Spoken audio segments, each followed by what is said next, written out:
Hello दोस्तों, कैसे हैं आप सब। अगर आपको दिल को छू जाने वाली कहानियाँ पसंद हैं तो चैनल को सब्सक्राइब ज़रूर करें। मेरा नाम पूजा है। मेरी उम्र 32 साल की है और मैं कानपुर के पास एक छोटे से इलाके में रहती हूँ। देखने में मैं बिल्कुल देसी टाइप की औरत हूँ। लंबी काली जुल्फ़ें, गेहुआ सा रंग, बड़ी बड़ी आँखें जो बात करते वक्त चमक जाती हैं और बदन ऐसा भरा भरा कि साड़ी पहनकर चलती हूँ तो लोगों की नज़रें रुक जाती हैं। हाँ, थोड़ा मोटापा है, पर वो वैसा ही है जो मर्दों को पसंद आता है। कमर थोड़े चौड़े, छाती ऊपर से टाइट ब्लाउज में दिखती है और चलते वक्त थोड़ा हिलती है। लोग कहते हैं कि मेरी चाल चलन में कुछ अजीब सा नज़ाकत वाला आलस है, जैसे मैं चलती नहीं बहती हूँ। मेरी मम्मी हमेशा हंसकर कहती थी कि लड़की की सुंदरता उसके कपड़ों में नहीं, उसके उठने बैठने की आदतों में होती है। शायद उसी की वजह से मेरा हर हाव भाव थोड़ा धीमा है कि न है, वो वाला धीमा जो खुद ब खुद किसी की नज़र रोक ले। मेरी लंबी काली भूरी चोटियाँ हमेशा कमर से नीचे गिरती हैं और चलते समय हल्का सा झूलती हैं। मेरे गाल बहुत जल्दी लाल हो जाते हैं, गर्मी से नहीं, शर्म से भी नहीं, बस किसी की बहुत तेज़ नज़र पड़ जाए तो दिल की धड़कन थोड़ी तेज़ हो जाती है और गालों पर हल्की गुलाबी आंच उतर आती है, जैसे तवा ज़रा गर्म हो लेकिन रोटी रखी ना हो। मैं हमेशा कहती हूँ कि मैं सुंदर नहीं हूँ, पर लोग मानते ही नहीं। मेरी शादी को 10 साल हो गए, पर पति बाहर दिल्ली में जॉब करते हैं। महीने में 1-2 बार ही आते हैं। बच्चे नहीं हैं तो घर में अकेलापन महसूस होता है। रात को बेड पर लेटती हूँ तो सोचती हूँ कितनी गर्मी है बदन में, पर अब आदत हो गई है। आज मैं तुम्हें अपनी ज़िंदगी की एक कहानी सुना रही हूँ जो मेरे भांजे रोहन के साथ जुड़ी है। शुरू से सुनो। ये सब शुरू हुआ कुछ महीने पहले, जब रोहन का कॉलेज का एक बड़ा प्रोजेक्ट था। रोहन मेरा पति की बहन का बेटा है। उम्र उसकी 22 साल। इंजीनियरिंग कर रहा है हमारे शहर के कॉलेज में। हॉस्टल में रहता है, पर घर से दूर नहीं। बचपन से जानता है मुझे। वो छोटा था तब मैं उसे गोद में उठाती थी, खिलाती थी। अब बड़ा हो गया है, लंबे कद का, स्ट्रॉन्ग बदन, जिम जाता है। चेहरा ऐसा कि लड़कियां घूरती हैं, पर वो शर्माने वाला लड़का है। एक दिन उसने फ़ोन किया। मामी, मेरा प्रोजेक्ट है, कंप्यूटर पर बहुत काम है, हॉस्टल में नेट स्लो है, आपके घर आ सकता हूँ रोज़ शाम को हेल्प लेने। मैंने सोचा, अच्छा है, घर में कंपनी मिलेगी, अकेलापन कम होगा। मैंने कहा, हाँ आ जा, मैं मदद कर दूंगी जो भी समझ आए। उसने कहा, कल से आता हूँ। मैं खुश हुई। सोचा कुछ नई बात आएगी ज़िंदगी में। रात को बेड पर लेटी रही, सोचती रही उसके बारे में। अगला दिन था। दोपहर के 3 बजे वो आया। मैं किचन में थी, गर्मी थी, पसीना आ रहा था। मैंने सिंपल कॉटन की साड़ी पहनी थी, ब्लाउज़ का गला थोड़ा खुला सा पसीने से चिपका हुआ। डोरबेल बजी। मैं गई खोलने, हाथ गीले थे पानी से। वो खड़ा था, बैग में लैपटॉप, टी शर्ट, जीन्स पहने, फ्रेश दिखता था। मामी नमस्ते, उसने मुस्कुराते हुए कहा। मैं हंसी। अंदर आ, जूते उतार कर बैठ जा। वो अंदर आया, सोफे पर बैठा, बैग साइड में रख दिया। मैं किचन से ठंडा पानी लाई, ग्लास दिया और उसके पास बैठ गई। मेरा दुपट्टा थोड़ा स्लिप हुआ बैठते हुए, मैंने एडजस्ट किया। क्या प्रोजेक्ट है बता। उसने लैपटॉप निकाला, खोला और बताने लगा। कुछ सॉफ्टवेयर डिज़ाइन का, कोडिंग और डाटा कलेक्ट करने वाला। मैं थोड़ा कंप्यूटर जानती हूँ, पति ने सिखाया था तो समझ रही थी। वो स्क्रीन दिखा रहा था। मैं उसके पास शिफ्ट हुई देखने। मेरा कंधा उसके कंधे से लग गया थोड़ा। लग रहा था जैसे कमरा गर्म हो गया, पर मैंने इग्नोर किया। फिर लंच खाते हुए वो बोला, मामी ये दाल कितनी क्रीमी है, आपकी तरह। क्रीमी सुन के मैं रुक गई, पर इग्नोर की।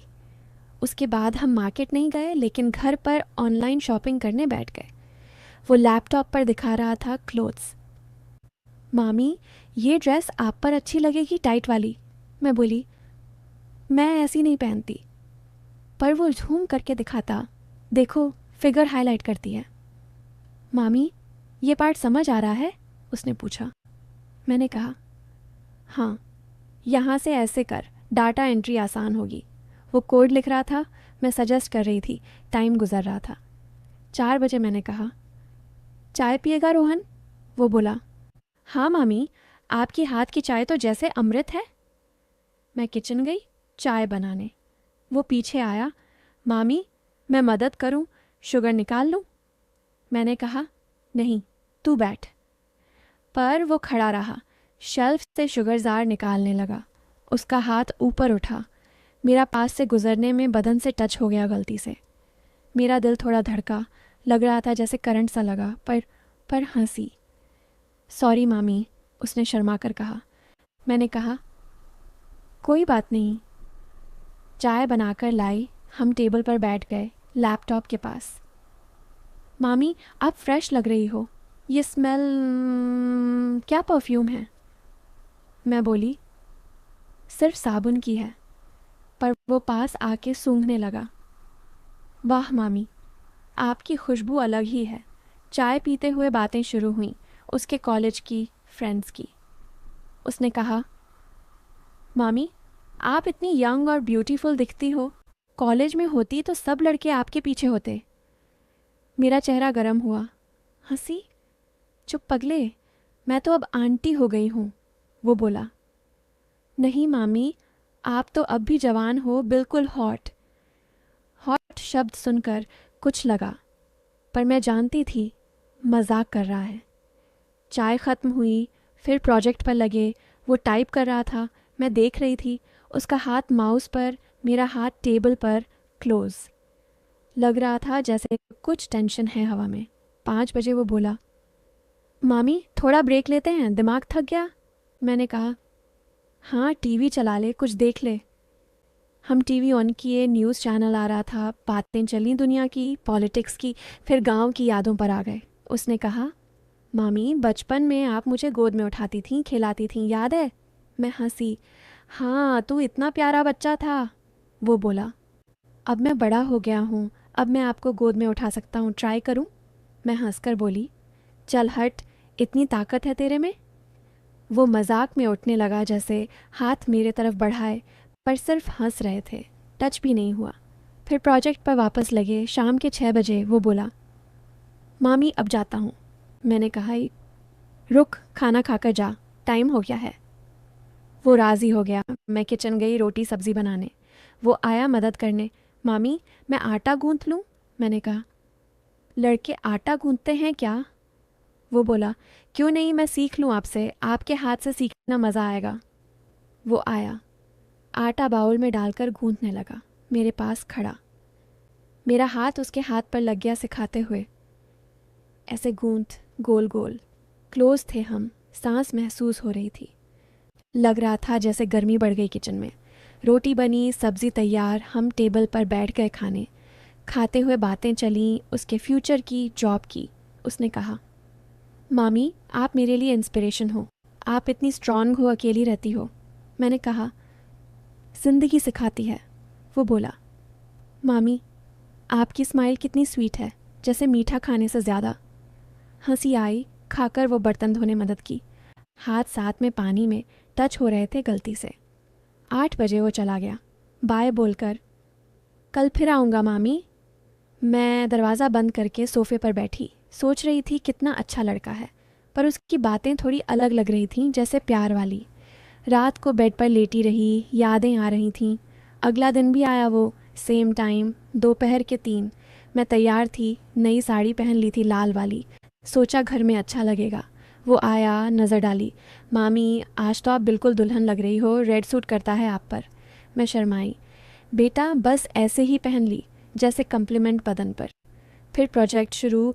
इस बार बालकनी में बैठ गए, हवा लेते हुए, लैपटॉप ऑन, काम करते हुए बातें।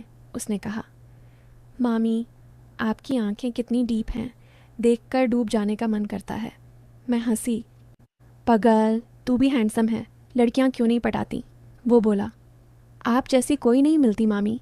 सस्पेंस बना, काम चलता रहा, चाय पी, बातें। ये सिलसिला चलता रहा रोज़। धीरे धीरे बातें बढ़ रही थीं।